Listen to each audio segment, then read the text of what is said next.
Muy buenas tardes a todos. Es para mí un honor presentar a don Francisco José Prieto Fernández. Como todos ustedes saben, es nuestro hermano obispo auxiliar de Santiago de Compostela y nació en la ciudad de Das Burgas, en Ourense, el 18 de agosto de 1968. Don Francisco cursó estudios eclesiásticos entre los años 1986 y 1993 en el Instituto Teológico Divino Maestro de Ourense, centro afiliado a la Facultad de Teología de la Universidad Pontificia de Salamanca, y recibió la ordenación sacerdotal el 26 de junio de 1993. Don Francisco es licenciado en Teología Patrística por la Facultad de Teología de la Universidad Gregoriana de Roma y también es doctor en Teología Bíblica por la Facultad de Teología de la Universidad Pontificia de Salamanca. El 28 de enero de 2021, el Papa Francisco le nombró obispo auxiliar de Santiago de Compostela y su ordenación episcopal tuvo lugar el sábado 10 de abril. Don Francisco desarrolló su ministerio pastoral en la diócesis de Ourense. Allí era, hasta el momento de su nombramiento, capellán del monasterio de San José, Clarisas, y vicario episcopal para la nueva evangelización de Ourense. Esta actividad pastoral la ha compaginado con la docencia en el ya mencionado Instituto Teológico Divino Maestro de Ourense, como profesor fundamentalmente de patrología y orígenes del cristianismo, también de metodología científica y asimismo de cristología y de mariología. Desde el curso 2017-2018 ha sido profesor invitado en el Instituto Teológico Compostelano y director del Centro de Ciencias Religiosas San Martín en Ourense, sección del Instituto Superior Compostelano de Ciencias Religiosas. Desde el año 1995 se ha encargado también de la formación permanente del clero de la diócesis de Ourense. Monseñor Prieto Fernández es miembro de la Asociación Bíblica Española y de la Comisión Teológica Asesora de la Conferencia Episcopal. Desde 1998 es secretario del Consejo de Redacción de la revista Auriencia, publicación del Instituto Teológico Divino Maestro. No me resta más que añadir que actualmente en la Conferencia Episcopal Española forma también parte de la Comisión Episcopal para las Comunicaciones Sociales y es miembro también de la Subcomisión Episcopal para el Patrimonio Cultural desde la Asamblea Plenaria de abril de 2021. Don Francisco, sea muy bienvenido a la Facultad de Teología de nuestra Universidad Pontificia de Comillas. Tiene la palabra. Muchas gracias por esa presentación, querido Pedro, y gracias por esta invitación que me habéis hecho a estar esta tarde aquí con vosotros y compartir al final de estas jornadas que habéis tenido, estas jornadas de teología, de espiritualidad, y en un contexto y en un marco muy concreto, la música que hace un rato escuchábamos y deleitaba los oídos y empreñaba el corazón también, nos recordaba precisamente cómo la música de Dios se entreteje también en la vida y en este caso de Íñigo de Loyola. Cuando me invitaron, y lo hizo el decano, Francisco, a participar, qué propuesta. De alguna manera la biografía de cada uno siempre es un relato de lo que uno trata, a veces con trazos gruesos y a veces con tropezones, pero también de ir caminando, ¿verdad? Y ese interrogarse acerca de cómo aquel que es el mismo ayer, hoy y siempre, cómo hacer que el hoy lo entienda y le pueda constituir un horizonte del siempre. El reto de seguir respondiendo al id, con el que el Señor dice, poneos en camino, y también sigue resonando no solamente como en aquel siglo I, sino también en el siglo XXI, y con qué fuerza y en las circunstancias en las que estamos. Cómo hablar de una iglesia en salida, caminos y horizontes, y en este contexto también del 5º centenario de la conversión de San Ignacio de Loyola. Me permitís a modo de prólogo. Tras ser golpeado en Pamplona en mayo de 1521 por una bala de cañón, Ignacio, tras unos meses de dura convalecencia en aquella casa, Torre de los Loyola, emprende meses más tarde, en 1522, un camino que lo lleva a un viaje interior, trazado también como las pisadas de un peregrino hasta Manresa, para al modo abrámico salir de su tierra derrotada y herida hacia una tierra nueva, en la que el éxodo se hace una apuesta, una vez más, de Dios por la libertad de cada hombre. En memoria viva de esta peregrinación transformadora, la Compañía de Jesús estáis celebrando desde el pasado 20 de y se prolongará ya hasta este próximo 31 de julio del año en curso, fiesta de San Ignacio. También en este año 2022, en esa iglesia que es mía desde hace ya 10 meses, en cuanto que formo parte de ella y fui llamado a servirla en Santiago de Compostela, seguimos celebrando un año santo prorrogado por el Papa Francisco y que sigue siendo puerta abierta y meta de tantos caminos que por el camino de Santiago conducen a los peregrinos a un encuentro y un destino que no concluye en la tumba y memoria de aquel apóstol, hijo del Zebedeo, sino que a la invocación de Ultreya y Susella, como aconteció también en el joven Ignacio, nos llama al encuentro de aquel que es el único camino, porque es la verdad que conduce a la vida. Nuestro espíritu, se ha dicho, es un espíritu migrante. Nuestra existencia es una peregrinación, un camino, seducidos por el horizonte. Somos homo viator, lo que parece decir, en efecto, que el hombre está siempre en camino y solo cuando está en camino es verdaderamente hombre, más incluso que cuando está en reposo o en posada. En numerosas ocasiones el Papa Francisco se ha referido precisamente a esta condición del ser humano. En su programática Exhortación Evangelii Gaudium escribió que todo cristiano, en el número 21, debería llevar consigo la dinámica del éxodo. Salir de sí mismo y caminar para ir siempre más allá de toda etapa alcanzada. Dice incluso que la intimidad de la Iglesia con Jesús es una intimidad itinerante.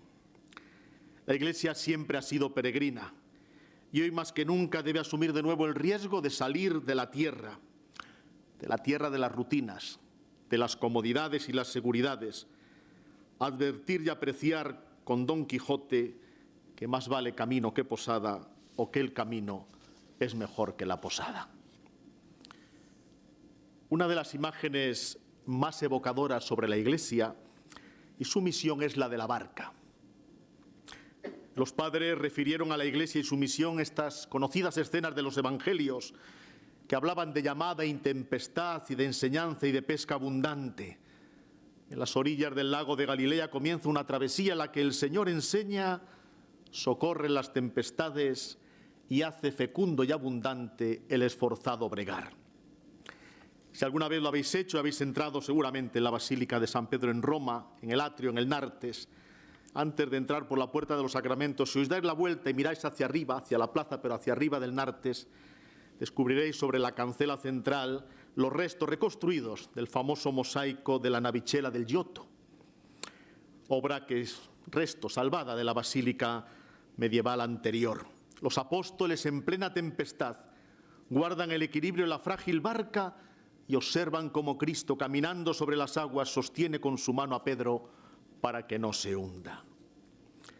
En estos momentos de la historia el Señor nos invita, fatigados de remar con el viento contrario y tras el duro bregar, a remar una vez más hacia mar adentro y echar de nuevo las redes. Todos entendemos, yo lo voy entendiendo ahora que en la diócesis en la que estoy mucha costa hay, va uno conociendo más esas hermosas rías bajas y altas, que la vocación fundamental de todo barco es navegar. Y por ello sufrir el desgaste propio de la singladura marítima. Atracar en un puerto es la necesidad propia de una escala, de la reparación en los astilleros o quizás el refugio ocasional por un fuerte temporal. Pero el barco atracado, reparado, sabe que de nuevo ha de regresar al desgaste de la navegación, porque varado o parado no sirve. Enfermo de sedentarismo o anclado en las seguridades, el barco cualquiera nos deterioramos. Haciendo paráfrasis del Evangelio, es la vida que se pierde por conservarla. Podemos llegar a ser, o ser ya, una iglesia enferma de tanto conservar la salud para no ser herida. Prefiero, son palabras del Papa Francisco en Evangelii Gaudium, una iglesia accidentada, herida y manchada por salir a la calle, antes que una iglesia enferma por el encierro y la comodidad de aferrarse a las propias seguridades. Pero todo tiene origen, ¿no? Diríamos en la mente, en el discurso y en la palabra y en el gesto del Papa Francisco. Por eso me vais a permitir que hagamos y busquemos dónde nace precisamente esta propuesta, esta iglesia en salida, dónde tiene su origen. Quizás a lo mejor ya es un relato que conocéis, pero es interesante por los apuntes significativos que implican y porque a veces, para sorpresa de algunos, el Papa Francisco no hace más que poner en evidencia y explayar y extender lo que el cardenal Bergoglio ya precisamente había dicho en unos apuntes previos en aquellas primeras semanas del mes de marzo del año 2013, cuando después, posteriormente, fue llamado a sentarse en la cátedra de Pedro. El arzobispo emérito de La Habana, cardenal Jaime Ortega, fallecido en el 2019, fue quien dio a conocer una intervención del cardenal Jorge Mario Bergoglio, que ofreció una de esas congregaciones, encuentros de cardenales antes del cónclave, durante marzo 2013, en concreto en la penúltima, que tuvo lugar en una mañana, era sábado, de un 9 de marzo. Horas antes de ser elegido papa, el cardenal Bergoglio regaló al cardenal Ortega el manuscrito con las palabras allí pronunciadas. El cardenal Ortega contó que tras la intervención de Bergoglio, aquella mañana, aquel sábado, se acercó para preguntarle si tenía un texto de lo que acababa de decir, de comunicar. Bergoglio le dijo que no lo tenía. Habían sido palabras en ese momento no improvisadas, pero simplemente orales. Al día siguiente, contó Ortega, con extrema delicadeza le entregó la intervención escrita de puño y letra tal como la recordaba. Ortega le preguntó, ¿puedo difundir el texto? Y Bergoglio le dijo, sí, sin problema ninguno. Claro, el cardenal de La Habana, cuando llega el 13 de marzo, concluido el cónclave, elegido Bergoglio como Papa Francisco, le pide si de nuevo aquellas palabras pueden ser publicadas. Dijo, faltaría más. El texto fue leído después por el cardenal Ortega cuando regresa a La Habana un 23 de marzo de 2013 en la misa crismal con su comunidad cristiana, ¿verdad? Y después lo publicó en la revista diocesana, Palabra Nueva. Merece la pena leer la transcripción del texto. Lo podéis encontrar fotografiado en la red. Así es literalmente lo que escribió en aquello que recordaba de su intervención el cardenal Bergoglio, ya Papa Francisco. Se hizo referencia a la evangelización. Es la razón de ser de la Iglesia.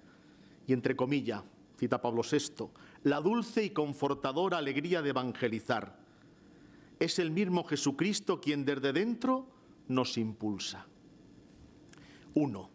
Evangelizar supone celo apostólico. Evangelizar supone en la Iglesia la parresía de salir de sí misma.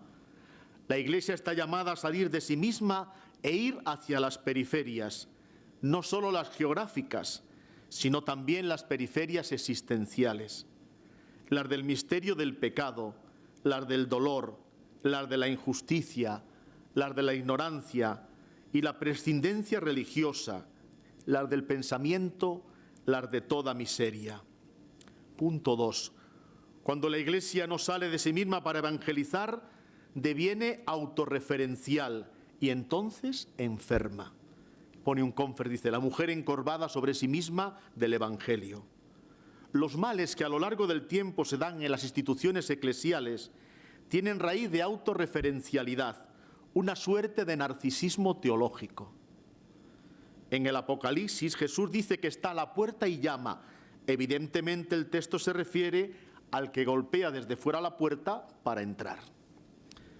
Pero pienso, sigue leyendo, las veces en que Jesús golpea desde dentro para que lo dejemos salir. La Iglesia autorreferencial pretende a Jesucristo dentro de sí y no lo deja salir. Tercero, la Iglesia, cuando es autorreferencial sin darse cuenta, cree que tiene luz propia. Deja de ser el misterio lune y da lugar a ese mal tan grave que es la mundanidad espiritual. Y pone entre paréntesis, según Delibac, el peor mal que puede sobrevenir a la Iglesia es vivir para darse gloria los unos a otros. Simplificando, hay dos imágenes de la Iglesia. La Iglesia evangelizadora que sale de sí, la Dei Verbum Religiosae Audiens e Fidenter Proclamans, o la Iglesia mundana que vive en sí, de sí y para sí. Esto debe dar luz a los posibles cambios y reformas que haya que hacer para la salvación de las almas. Cuarto y último punto. Pensando en el próximo Papa, 2 puntos. Esto es Bergoglio, 9 de marzo. Un hombre que desde la contemplación de Jesucristo y desde la adoración a Jesucristo ayude a la Iglesia a salir de sí hacia las periferias existenciales, que le ayude a ser la madre fecunda que vive de la dulce, voy a citar a Pablo VI, dulce y confortadora alegría de evangelizar. Bueno, esto a que nos suena a todos, ¿verdad? Uno entiende quizás por qué la votación del sábado 13 en la tarde dio el resultado que dio. Aquí quedó escrito. además de su valor histórico indiscutible, es interesante que nos fijemos en dos ideas fundamentales que recoge el texto manuscrito, porque en él encontramos esos rasgos recurrentes del magisterio del Papa actual. La mundanidad espiritual, como el peor mal de la Iglesia, y la llamada de la Iglesia a salir de sí misma para evangelizar a las periferias, no solo geográficas, sino existenciales. El entonces cardenal Bergoglio retoma la expresión mundanidad espiritual, como bien es sabido, del padre de Libac. A estas alturas no hace falta decir lo que es y significa aún el padre de Libac. En su conocido libro Meditaciones sobre la Iglesia es donde aparece el mencionado teólogo, define la mundanidad espiritual y dice lo siguiente: el mayor peligro, la tentación más pérfida, está casi al final de la meditación sobre la Iglesia, casi al final, la que siempre renace insidiosamente cuando todas las otras han sido vencidas, alimentada inclusive por esta misma victoria. Y sigue diciendo de Libac: si esta mundanidad espiritual invadiera la Iglesia y actuara para corromperla, atacándola en su mismo origen, sería infinitamente más desastrosa que cualquier otra mundanidad simplemente moral. Peor todavía que la lepra infame que en ciertos momentos de la historia desfiguró tan cruelmente a la esposa bien amada, cuando la religión parecía instalar el escándalo en el mismo santuario y, representada por un papa libertino, ocultaba la faz de Jesucristo bajo piedras preciosas, afeites y espías. Un humanismo sutil, enemigo del Dios viviente y en secreto no menos enemigo del hombre, parece insinuarse en nosotros por mil subterfugios. Este es el texto concreto que conocía muy bien el jesuita cardenal Bergoglio. Esta cita de Libac la recogió en 1991 el jesuita Bergoglio y en el año 2005 la publicó para los fieles de la Archidiócesis de Buenos Aires. Y ya como Papa en Evangelii Gaudium define la mundanidad espiritual en el número 93 como esa amenaza que se esconde detrás de apariencias de religiosidad e incluso de amor a la Iglesia y que busca, literalmente dice, en lugar de la gloria del Señor, la gloria humana y el bienestar personal.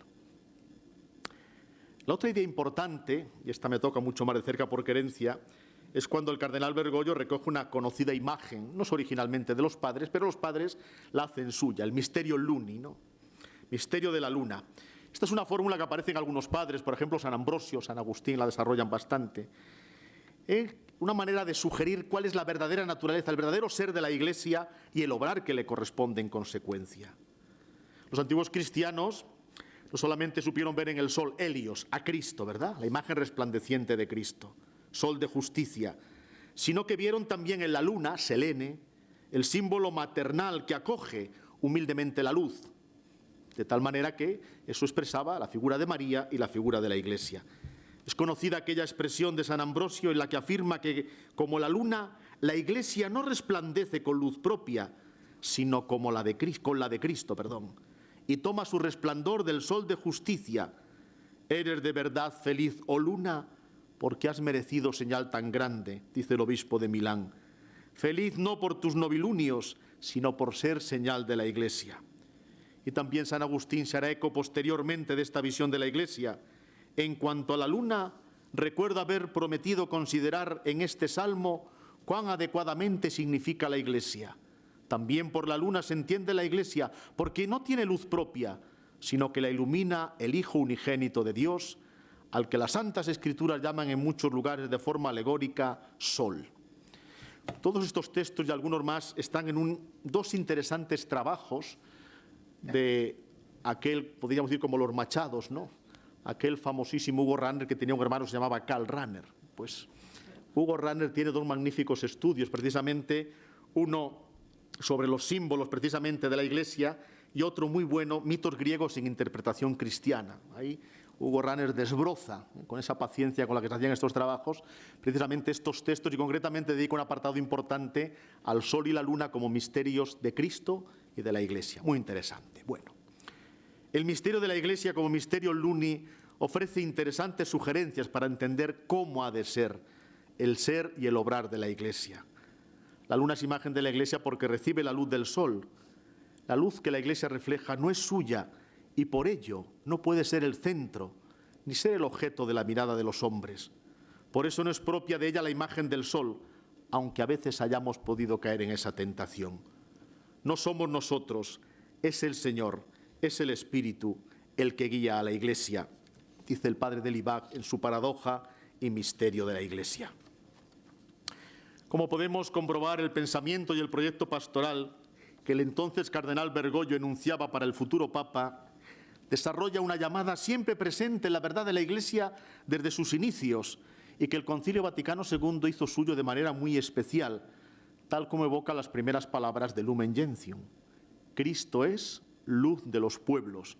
Por ello este sacrosanto sínodo, reunido en el Espíritu Santo, desea ardientemente iluminar a todos los hombres anunciando el Evangelio a toda criatura, con la claridad de Cristo que resplandece sobre la faz de la tierra.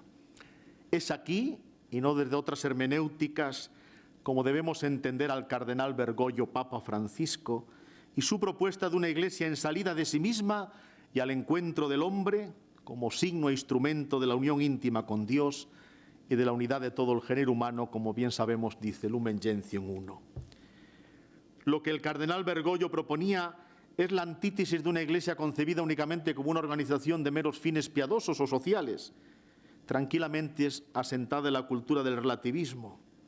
Bergoglio lo que hace es ahondar en el surco ya trazado por el Concilio Vaticano II, que progresivamente fueron arando Juan Pablo II y Benedicto XVI. A este respecto son muy interesantes unas palabras del Papa Ratzinger cuando visita Portugal en 2013, simplemente 2 parrafitos. Dice lo siguiente: debemos vencer la tentación de limitarnos a lo que ya tenemos o creemos tener. Como propio y seguro, sería una muerte anunciada. Por lo que se refiere a la presencia de la Iglesia en el mundo, que por otra parte no puede dejar de ser misionera por el dinamismo efusivo del Espíritu. Hoy la Iglesia está llamada a afrontar nuevos retos, dialogar con las culturas, religiones diversas, intentando construir con todos los hombres de buena voluntad la convivencia pacífica de los pueblos.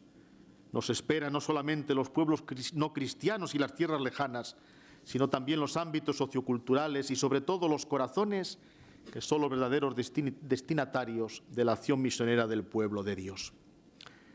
El texto manuscrito que he comentado de aquel consistorio de 2013 nos evidencia, como le escuché en una ocasión, y así se convirtió después en una ponencia, a uno de los auxiliares que tuvo en Buenos Aires el cardenal Bergoglio, ¿no? Hay que conocer a Bergoglio para comprender a Francisco y todo lo que después él propone en Evangelii Gaudium, un documento programático de consecuencias importantes para esta nueva etapa evangelizadora, de cara a señalar, como él dice en el número 1, caminos para la marcha de la Iglesia en los próximos años. Y entre los que está la invitación a cada cristiano, primero a renovar el encuentro personal con Jesucristo, recuperar la dulce y confortadora alegría de evangelizar, emprender la reforma de la Iglesia en salida misionera, llevar a cabo la inclusión social de los pobres y la búsqueda de la paz y el diálogo social. Todo un cambio de hondo calado, no mera cosmética. Desde dentro y no solo en las formas, que el Papa Francisco concibe como un sueño que va precedido, claro está, si no puede ser una pesadilla, de una honda y sincera conversión personal, pastoral y misionera que no puede dejar las cosas como están. Una profunda renovación de la Iglesia en fidelidad a su propia vocación, que no es otra que id y anunciad. Lo que exige también la reforma de las estructuras eclesiales para que todas ellas se vuelvan más misioneras. Conocemos el origen de la propuesta, conocemos el inicio del camino, pero ahora, ya que estamos en clave de camino, sea el de Santiago, el ignaciano, pues cómo plantearnos, se me ocurrió a mí, una mochila para este éxodo. La propuesta programática del Papa Francisco, esquivando siempre esos extremos en los que él ha insistido, ¿no?, de ese neopelagianismo y neognosticismo, o sea, esa tentación de un individuo que se construye desde sí mismo de manera autónoma, un nuevo pelagianismo, o esa salvación interior que me reconforta mucho, pero no sana mis relaciones con los demás y con mi entorno social y criatural. Por tanto, excluyendo esos extremos, conviene asumirlo, la propuesta de Francisco, como un camino de sencillez. como un peregrino tomando el bordón de una humildad razonable y las sandalias de una razón humilde. En palabras de la intelectual y política italiana Natalia Ginzburg, en su libro Nunca me preguntes, dice ella: la fe no es una bandera que se lleva con gloria, sino una vela encendida que se lleva con la mano entre la lluvia y el viento en una noche de invierno. A Dios no le gusta que le quieran como los ejércitos aman la victoria. Los que nos declaramos cristianos nos tenemos que preguntar cuál puede ser nuestra aportación específica en estos espacios vitales, hoy ya más que eso casi también digitales, ¿verdad?, donde el hombre y la mujer de hoy habitan o buscan el sentido. Y para habitar sin morir en el intento y cohabitar con el éxodo que nos lleva a través de este inmenso desierto, necesitamos poco. Ligeros de equipaje, pero densos de vida y de ganas de encuentro, de propuestas, de escucha, de hacer camino. Es hora de saber, dice el Papa en Evangelii Gaudium, cómo diseñar en una cultura que privilegie el diálogo como forma de encuentro, la búsqueda de consensos y acuerdos, pero sin separarla de la preocupación por una sociedad justa, memoriosa y sin exclusiones. En primer lugar, espero no cargar mucho la mochila, la vivencia de la fe en Cristo tiene que ser traducida en medio de estas ágoras o foros contemporáneos, empleando categorías políticas, atención, en su sentido etimológico y amplio, o sea, formulaciones para la polis, para la ciudad, para la sociedad, para el ciudadano, compartidas por todo el mundo. El discurso religioso necesita traducción. Sabemos que el espacio social funciona con categorías seculares, no teológicas. Y es preciso afirmar una vez más que esta traducción tampoco puede ser unívoca. El pluralismo filosófico, teológico y político de los cristianos no es un problema, es un tesoro y una necesidad. Y a veces pienso, es un pensar muy particular, que hemos confundido ideología con teología, o a veces hemos reducido la teología a mera ideología. Y pensar desde el logos al theos es mucho más que eso, ¿verdad? En segundo lugar, debemos estar, esto es una idea muy de Olegario de Cardenal, ¿verdad?, en la plaza de la ciudad, en la plaza de la ciudad. Pienso en el Obradoiro, por ejemplo, ¿verdad? En este éxodo, como dice Torralba, por tierra de nadie, ¿verdad? Estar ahí como ciudadanos, comprometidos en la construcción de esta urbe humana y social, pero sin perder la vocación a la esperanza de la urbe eterna que nos aguarda, porque esa tensión la necesitamos. Si quedamos en esa tensión, hablar de camino y meta pierde sentido. Necesitamos la tensión de la meta.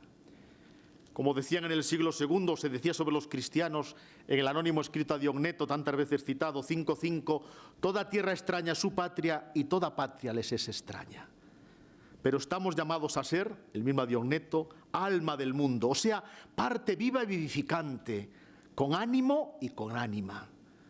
Como dice el Papa Francisco, deseamos integrarnos a fondo en la sociedad, compartimos la vida con todos, escuchamos sus inquietudes, colaboramos material y espiritualmente con ellos en sus necesidades, nos alegramos con los que están alegres, lloramos con los que lloran y nos comprometemos en la construcción de un mundo nuevo, codo a codo con los demás, pero no por obligación, no como un peso que nos desgasta, sino como una opción personal que nos llena de alegría y nos otorga identidad.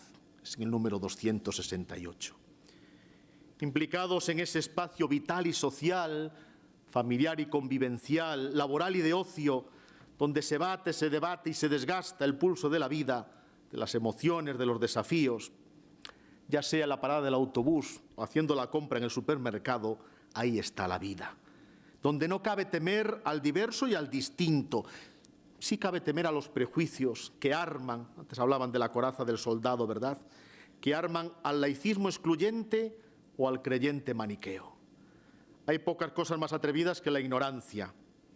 Y la libertad de expresión, por supuesto, nunca es libertad para insultar o herir.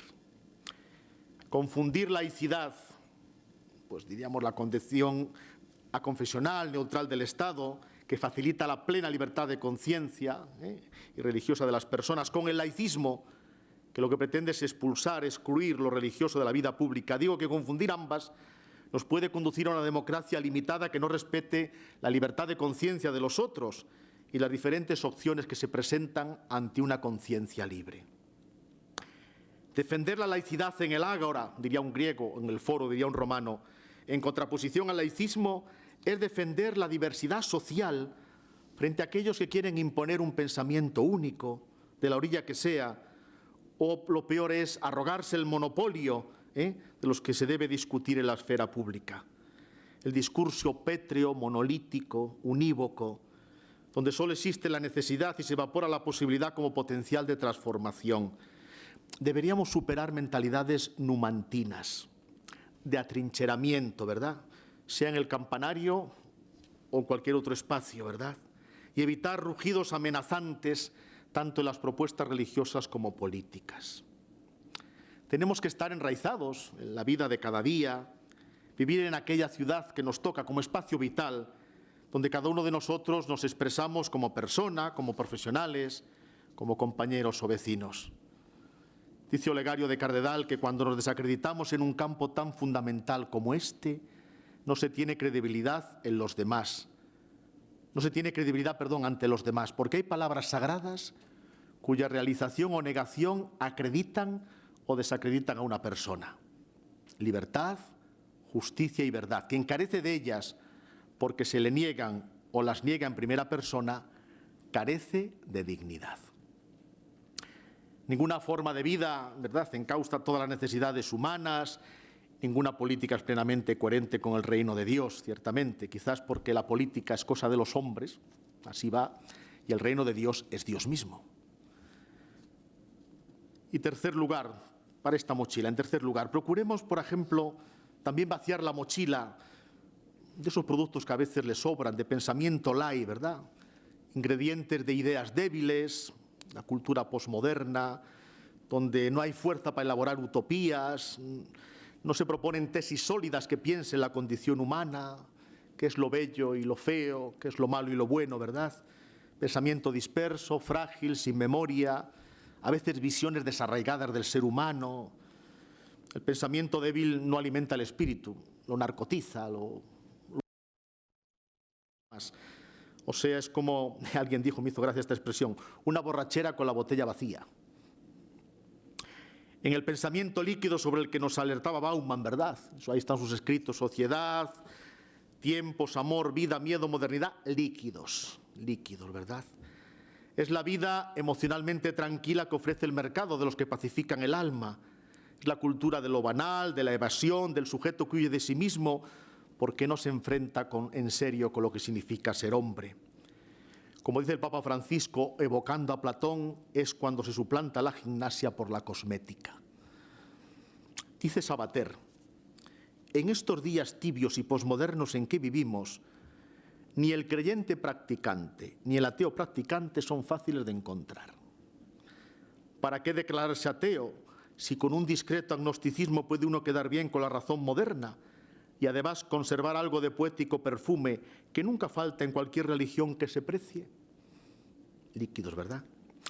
Por eso un cuarto elemento se carga la mochila. Es el momento de trascender la banalidad y hacer de la profundidad y de la búsqueda de sentido un lugar y un punto de encuentro. La espiritualidad no es un patrimonio del creyente, lo es de toda la humanidad.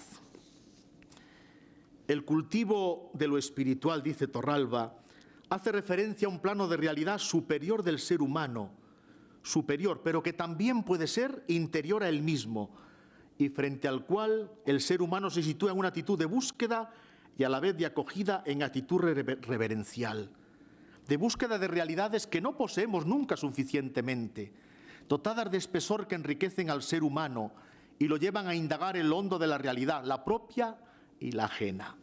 Quizás ahí sea en esa búsqueda de esas realidades que nos definen, de esos anhelos que marcan horizonte. Ahí podemos quizás compartir y encontrarnos, ¿verdad?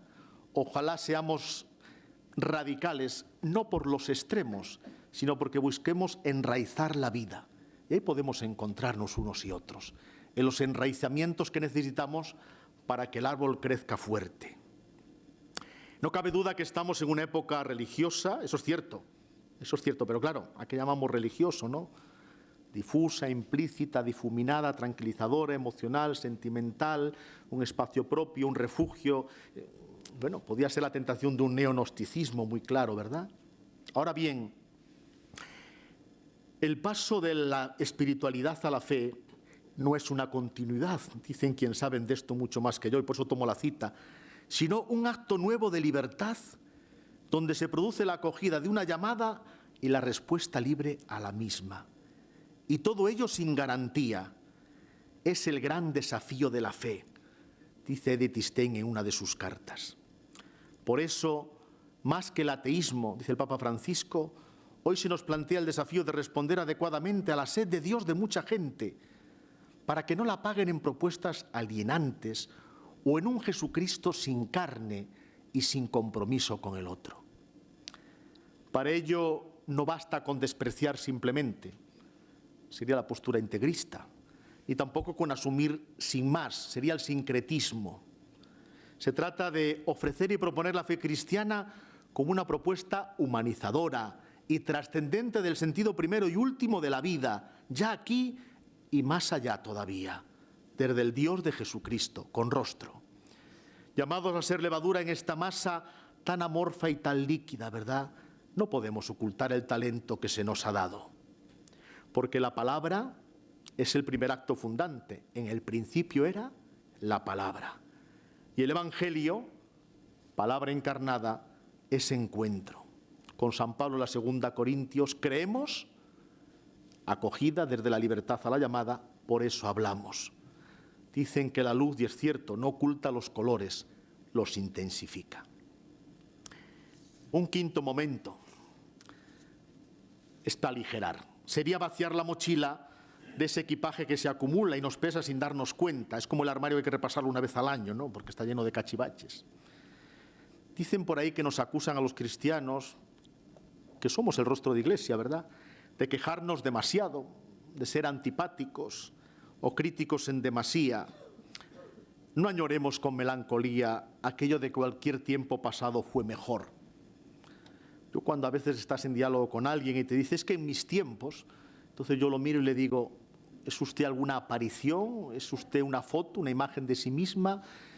¿Es usted una realidad virtual? ¿Cómo dice usted esas cosas? Digo, no, es que no estamos usted y yo aquí en el mismo tiempo y a la misma hora. Pues es el tiempo para ambos, ¿verdad?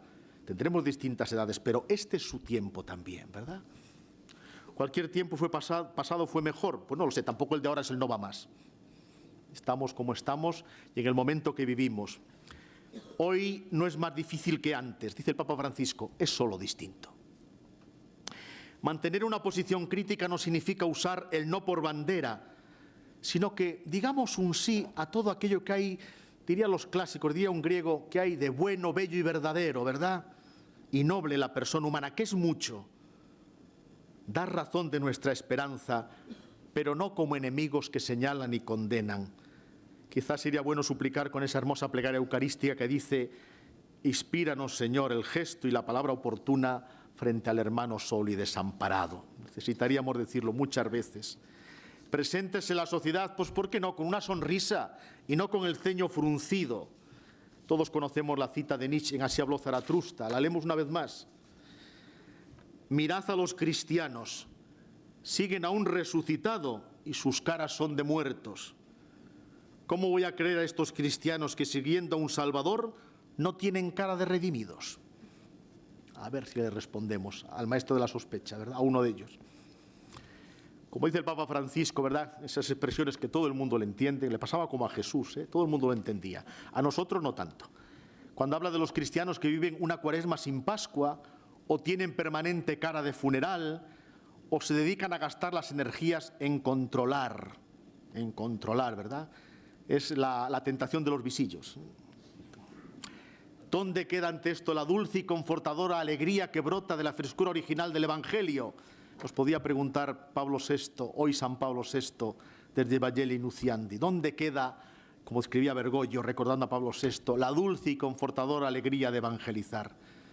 Tenemos que ser levadura en este mundo plural, pero hombre, con alegría, con ese jairete, alegraos.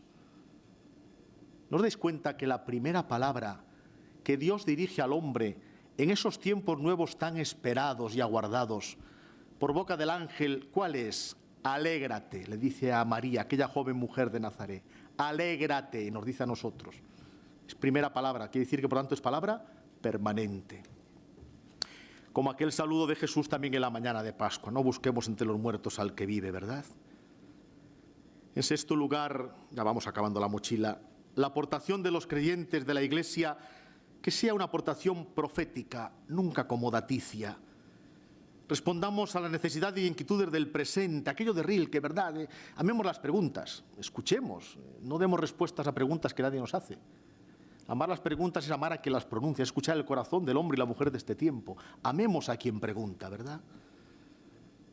Hay una manera profética de estar en el mundo, opuesta a un espiritualismo evanescente, ¿verdad? Una dimensión profética realizada con verdad, con un lenguaje que se entienda, con una mirada amable, hasta con sentido del humor. Y teniendo en cuenta dos aspectos. Primero, la denuncia profética nos debe llevar a un compromiso para encontrar soluciones. Y segundo, que nuestras denuncias proféticas sean creíbles si las hacemos todas con la misma vara de medir, siendo igual de rigurosos que de comprensivos. No seamos ni profetas de calamidades, dice el Papa Francisco, no al pesimismo estéril, ni tampoco encantadores de serpientes. Basta con que aprendamos a hablar o a mejor vivir desde el lenguaje del testimonio y del amor. Como dice von Balthasar, solo el amor es digno de fe. Todos sabemos que una cosa es creer y otra ser creíble. Y no tanto en la credibilidad conceptual y argumental, ¿verdad?, sino en la personal y comunitaria. La fe es un don y la credibilidad tenemos que ganarla. Una persona es creíble, digna de confianza, cuando, por ejemplo, sabemos que es competente en su trabajo, en su formación. Yo me fío de esa persona, me fío de mi médico, me fío del abogado que lleva una cuestión determinada, me fío del fontanero, me fío del ebanista, porque me han dado pruebas de que hacen bien las cosas, ¿verdad? También porque una persona es coherente, transparente, tiene una voluntad clara de decir la verdad. Ojalá hoy podamos decir que la palabra es ley, ¿no? O cuando le avala la experiencia, ¿verdad? Alguien se dice, oye, mira, en esta cuestión aquella persona sí demuestra que sabe, tiene experiencia en esto, sabe lo que es fracasar, sabe lo que es, por tanto, acertar, ¿no? Como diría Woody Allen, de fracaso en fracaso hasta la victoria final. Pues así se acumula la experiencia, ¿verdad? Y en el ámbito de la fe, la credibilidad, lo que acaba de decir von Balthasar, ¿verdad?, depende de la pureza del amor. Cuanto más generoso, desinteresado, universal sea el amor del creyente, más creíble será en su persona y en su testimonio. Un amor incondicional que no distingue a propios de extraños y que convierte a cualquier ser humano en prójimo, en mi prójimo.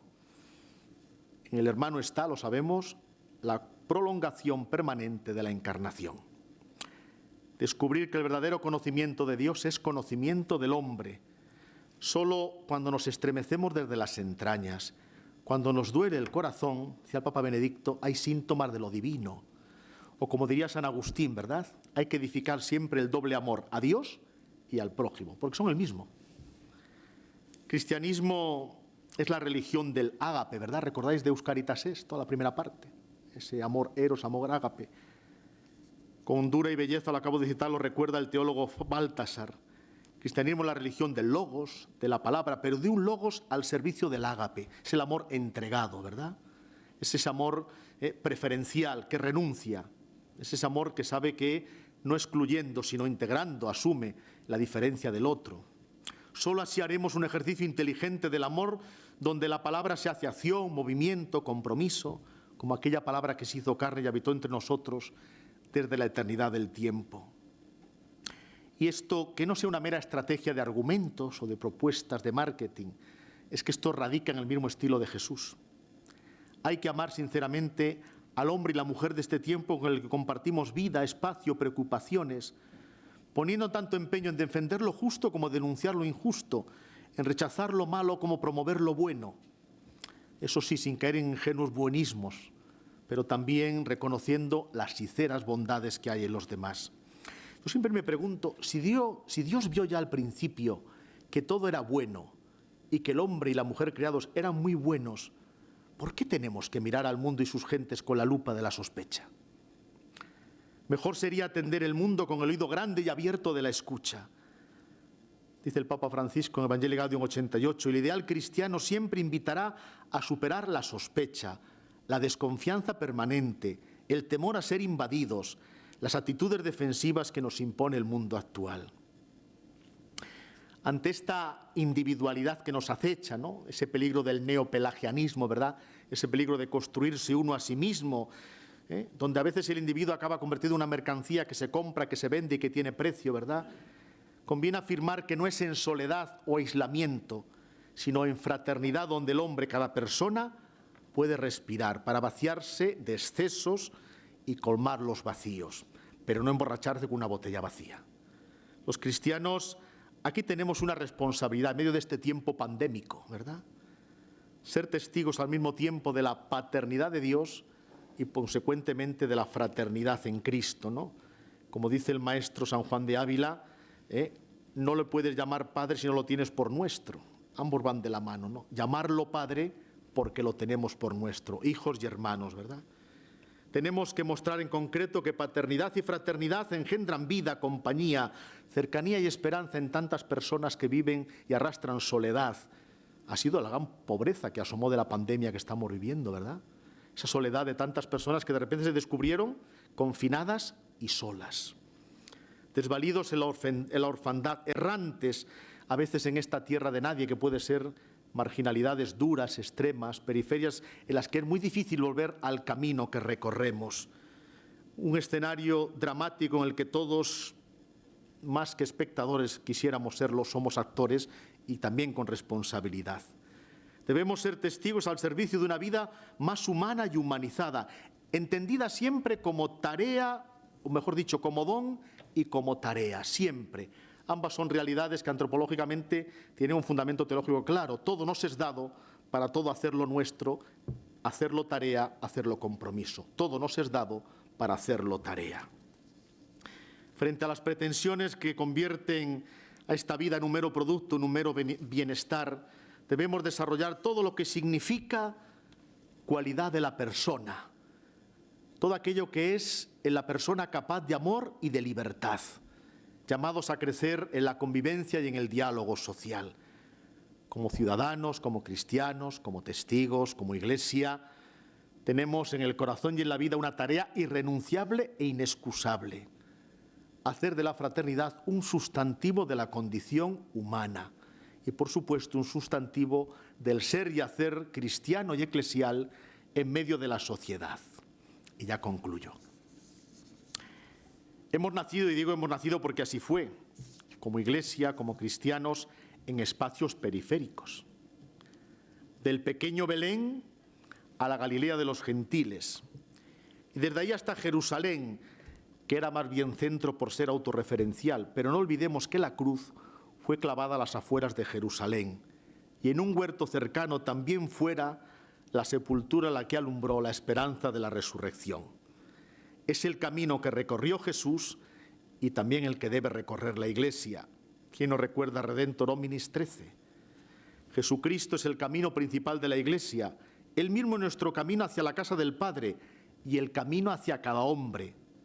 En este camino que conduce de Cristo al hombre, en este camino por el que Cristo se une a todo hombre, la Iglesia no puede ser detenida por nadie. Hablar de una Iglesia en salida es volver a ser una Iglesia misterio lune, reflejo de Jesucristo, de quien viene toda luz y alejada de toda mundanidad espiritual, lo cual no podemos confundir, eso es cierto, con la necesaria ubicación en el corazón del hombre y de este mundo, con sus alegrías y dolores, sino más bien como ese repliegue timorato en el que la Iglesia nos miramos a nosotros mismos y acabamos atrapados por falsos ídolos. Como dijo el Papa Benedicto en su viaje a Alemania en 2011, se trata de una purificación, una reforma interior necesaria para una Iglesia que se acomoda a este mundo, llega a ser autosuficiente y se adapta a sus criterios. Cierto que la actitud en salida no consiste en mostrarse arrolladores y provocativos en exceso. Papa Francisco nos urge a ser humildes, testimoniales, pero no acomplejados. Nos invita a realizar un acompañamiento atento de las situaciones de las personas, hecho de una escucha respetuosa, paciente, compasiva. Una vez escuché a un pastoralista que el futuro se llama pequeño rebaño. El reto no es ser muchos, sino significativos. Somos resto, no residuo, somos resto. Este es nuestro tiempo, un tiempo de gracia en el que Dios sigue haciendo su obra en nosotros y a través de nosotros. ¿Resulta novedoso? Pues quizás no tanto, como dice José Luis Segovia. Dice, en realidad la novedad no es tal. Son las preciosas intuiciones del Vaticano II que teníamos un poco olvidadas y que quedaron volcadas en dos grandes documentos no suficientemente explotados. Gaudium et Spes y Lumen Gentium. El conocido aforismo Ecclesia Semper Reformanda constituye en las claves del Papa Francisco un retorno a lo esencial. Fijos los ojos en el Señor, fijos los ojos en los hermanos, siendo uno para que el mundo crea. Nada transforma más a la Iglesia que tomarse en serio la misión a la que nos ha convocado Jesús cuando lea el profeta Isaías en la sinagoga de Nazaret. Un retorno radical al Evangelio, abandonando disputas estériles y hostilidades contra la comunión eclesial. Hace falta un cambio de sensibilidad espiritual. Tenemos que educar la capacidad de escucha al Espíritu, que nos permite distinguir lo que es de Dios y lo que no es de Dios. Discernir con sabiduría y sensibilidad lo que agrada a Dios. Vivir un amor lúcido, por racionalidad lúcida y porque el Espíritu lo hace luminoso. Y tener una mirada de empatía y alegría. Ya he dicho, no ser buenistas ni ingenuos, por el bien del mundo. Una mirada de empatía y alegría. Quizás uno de los legados más preciosos del Vaticano II, como dijo Pablo VI al final de la Asamblea Ecuménica, decía él, ¿se mantiene esto? Una corriente de afecto y admiración se ha volcado del concilio hacia el mundo moderno. Era la locución final de la última sesión pública del Vaticano II. La Iglesia en salida de ser un sueño hecho realidad. Realidad de evangelio en el corazón del mundo y de los hombres para mostrarles el camino de vida y salvación que Dios quiere para cada uno de nosotros. Porque eso fue lo que hizo Jesucristo. Esto es lo que se nos pide que sigamos haciendo. Para ello, como escribió el cardenal Tarancón, es el gran momento de ser creativos y de abrir horizontes de esperanza, aunque los tiempos no sean propicios, porque tenemos una sociedad que a pesar de todo puede y quiere recobrar la esperanza en el futuro. Es una carta del cardenal Tarancón del año 93. La podía haber firmado si viviera en este momento, en estos días primeros del mes de febrero del año 2022, en la pandemia que aún estamos viviendo, ¿verdad? Una sociedad que a pesar de todo puede y quiere recobrar la esperanza en el futuro. Superemos rutinas que paralizan, discursos que desgastan los ánimos y cierran los oídos del corazón. Son tiempos de oportunidad, toda crisis lo es. Son tiempos de compromiso, dicho sencillamente, de ponerse manos a la obra, don y tarea. Aprender una gramática de la sencillez. Como saber, Dios es sencillo, no simplón, sencillo. Y no instalarnos en el reino de la retórica, como acabo de mencionar, dice el Papa Francisco. Aprender a los ritmos de la espera, saber acompañarnos, recuperar las entrañas de misericordia, sabernos huéspedes unos de otros y Jesús el Señor huésped en nuestras vidas. Como Iglesia tenemos un largo camino que se nos abre, un reto que se nos brinda. Tenemos algo valioso que ofrecer, no es nuestro, el Señor nos lo ha dado. Se nos invita a ser personas cántaro, ¿no? Como una samaritana que ojalá supiéramos el don de Dios y dónde viene y lo compartiéramos, ¿verdad? Se trata de estar en el mundo sin ser del mundo, pero eso no significa ponerse contra nadie. Como dice Blas de Otero, me encanta la expresión, ¿verdad? Poner al hombre en pie. El homo viator espe erectus, ¿verdad? Decían en la antigüedad. El hombre que camina en pie por la esperanza, para abrirlo a la trascendencia, a la fraternidad, y no a cualquiera, no difusas espiritualidades, sino aquella propuesta que mudó en silencio, puesta en pie en una cruz que desde entonces, oh qué paradoja, es camino hacia la vida. Una trascendencia hecha carne que nos enseñó que los rostros son más importantes que las ideas y que no podemos separar a Dios del prójimo, porque nos debemos amar unos a otros en aquel que nos amó primero. Y cito de nuevo a Nietzsche, y con eso ya acabo, el cual reconoció que la identidad del cristiano, del cristianismo, no es una forma nueva, es una forma nueva de vida, no una nueva fe. Él decía lo siguiente: no es una fe la que distingue al cristiano, el cristiano obra. se distingue por un modo de obrar diferente. El cristianismo es una nueva forma de vida, no una nueva fe, sentencia el filósofo en el Anticristo. Bueno, podía matizarse, le quedaría que decir que sí, es una fe que actúa por la caridad. Eso sí, es una fe que obra, es una obra que habla de tu fe.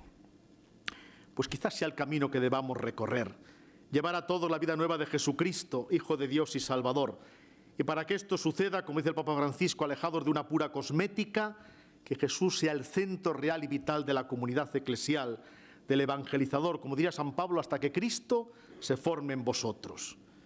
No se trata de identificarnos con ninguna causa, sino dejarnos seducir por su persona, establecer con él un encuentro personal y comunitario de calidad y de calidez, y con fidelidad, para que resplandezca la belleza del amor salvífico de Dios manifestado en el crucificado y resucitado. Esta y no es otra, como nos recordaría Pablo VI, la única razón de ser y existir de la Iglesia. Si nos dejamos llevar de dudas y temores, seremos espectadores de un estancamiento infecundo de la Iglesia. Por tanto, seamos, yo creo que es la llamada importante, actores de la misteriosa fecundidad del Espíritu. Lo dicho, manos a la obra. Muchas gracias.